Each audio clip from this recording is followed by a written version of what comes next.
सोमवार को Vodafone idea के शेयरों में 8% से ज्यादा की भारी गिरावट दर्ज की गई। आखिर क्या है इस गिरावट की वजह और क्या ये टेलीकॉम सेक्टर के लिए एक बड़ा संकेत है? सुप्रीम कोर्ट ने वोडाफोन आइडिया, भारतीय एयरटेल और टाटा टेली सर्विसेज जैसी टेलीकॉम कंपनियों की एक याचिका खारिज कर दी है। इस याचिका में कंपनियों ने अपने एडजस्टेड ग्रॉस रेवेन्यू पर लगने वाले ब्याज और जुर्माने छूट की मांग की थी। कोर्ट ने इन अर्जियों को गलत और हैरान करने वाला बताया, जो दिखाता है कि इन कंपनियों को अब इस मामले में कानूनी तौर पर कोई और राहत नहीं मिलेगी।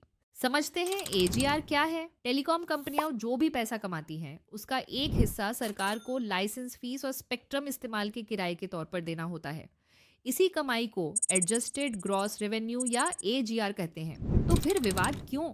विवाद की जड़ ये थी कि टेलीकॉम कंपनियां कहती थीं कि एजीआर में सिर्फ वो पैसा गिना जाए जो उन्हें कॉलिंग या डेटा जैसी मुख्य टेलीकॉम सेवाओं से मिलता है। लेकिन सरकार का कहना था कि एजीआर में कंपनी की हर तरह की कमाई शामिल होनी चाहिए, चाहे वो ब्याज से हो या किसी और काम से। सुप्रीम कोर्ट ने 2019 में सरकार के पक्ष में फैसला सुनाया, जिससे टेलीकॉम कंपनियों पर भारी भरकम बकाया चढ़ गया। वोडाफोन आइडिया पर सबसे ज्यादा असर क्यों?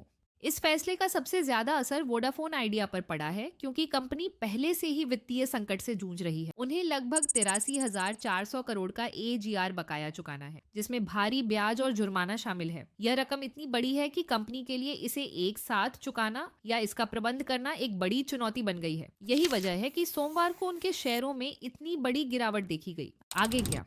वोडाफोन आइडिया ने पहले ही कहा है कि अगर उन्हें कोई राहत नहीं मिली तो 2025 से 26 के बाद उनके लिए भारत में काम करना मुश्किल हो सकता है। वित्तीय संस्थानों और बैंकों से भी उन्हें नया लोन मिलने में दिक्कत आ रही है, जो उनकी हालत को और बिगाड़ रहा है। अगर आप ऐसे ही और वीडियो देखना चाहते हैं तो अभी हमारे चैनल को सब्सक्राइब करें और देखते रहें इन्वेस्ट माई पैसा।